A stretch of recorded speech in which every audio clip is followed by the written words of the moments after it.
diskusikan hasil diskusi kami terkait tugas yang diberikan oleh Bapak Pujiono. Tahap yang pertama adalah akses atau identifikasi. Okay. Deskripsi aktivitasnya yaitu guru mulai menyadari adanya kendala saat penilaian harian. Jadi murid dapat menjawab soal dengan kata-kata yang benar, tetapi kesulitan menjelaskan alasan dibalik jawabannya.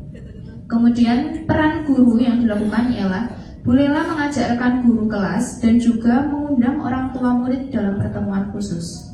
Hasil atau output yang diperoleh, guru dan orang tua bersama-sama berdiskusi dan berbagi pengamatan tentang perilaku belajar anak di sekolah dan di rumah. Orang tua mengungkapkan bahwa anak-anak sering cepat menyelesaikan tugas tanpa banyak bertanya atau merenung, sementara guru mengamati kurangnya kedalaman refleksi di dalam kelas. Untuk tahap selanjutnya akan disampaikan oleh Ibu Eka yang kedua. Ya, baik, terima kasih kesempatannya Bu Eka yang pertama.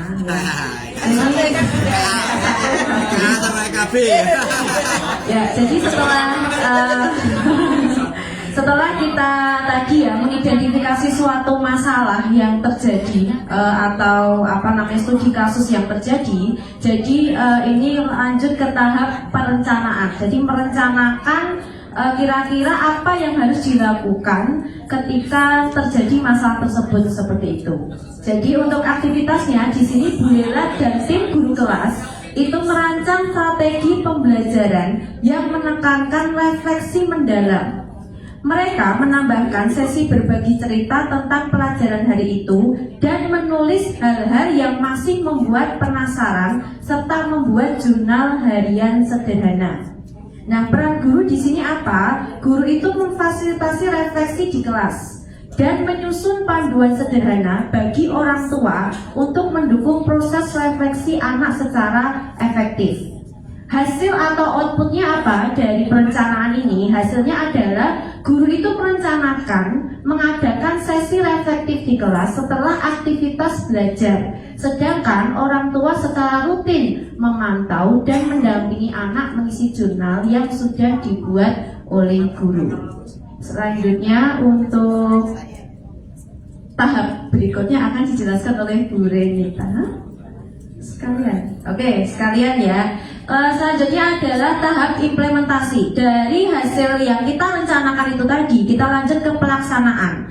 Nah, untuk aktivitasnya yaitu adalah mengadakan sesi reflektif di kelas. Karena tadi kan di perencanaan kan ada sesi reflektifnya ya. Nah, ini diimplementasikan yaitu dengan mengadakan sesi reflektif di kelas setelah aktivitas belajar. Sedangkan orang tua secara rutin memantau dan mendampingi anak mengisi jurnal yang sudah dibuat oleh guru. Selain itu, di sini guru dan orang tua juga melakukan pertemuan rutin untuk berbagi perkembangan dan saling memberikan dukungan. Jadi selain di sekolah guru sudah melakukan refleksi, orang tua juga di sini juga kita perlu diskusi. Kira-kira masih ada kekurangan atau enggak seperti itu. Nah, di sini peran guru dan orang tua bersama-sama mengumpulkan dan mengevaluasi hasil pembelajaran. Data berasal dari jurnal harian murid, observasi guru di kelas, serta laporan orang tua tentang diskusi di rumah.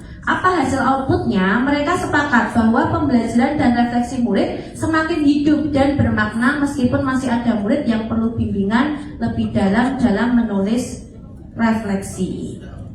Nah, selanjutnya kita masuk ke tahapan pengukuran keberhasilan ya dari hasil dari pelaksanaan yang sudah kita laksanakan tadi.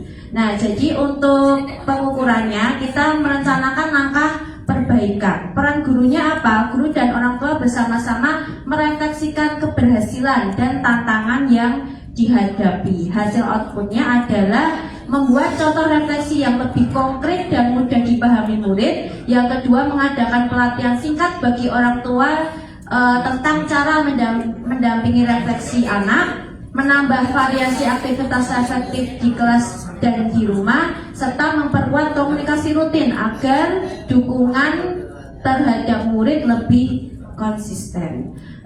Itu Bapak Ibu hasil dari diskusi kelompok kami. Mungkin apabila ada kurang atau perbaikan bisa disampaikan ke kami seperti itu. Tepuk tangan Bapak Ibu. Ada flashback Bapak Ibu yang mau nambah atau mengurangi, nambah ngurangi nanti bid'ah. Ada nggak? Ada nggak? Kalau enggak, kita kasih aplaus yang meriah buat dua EK, EKA sama EKB.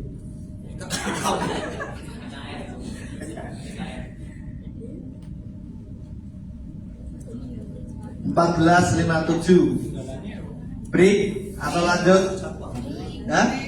Break? Nah, kalau break silahkan sampai 15 menit gitu untuk coffee break terlebih dahulu. Dan saya sekian dulu, ketemu di season kedua nanti.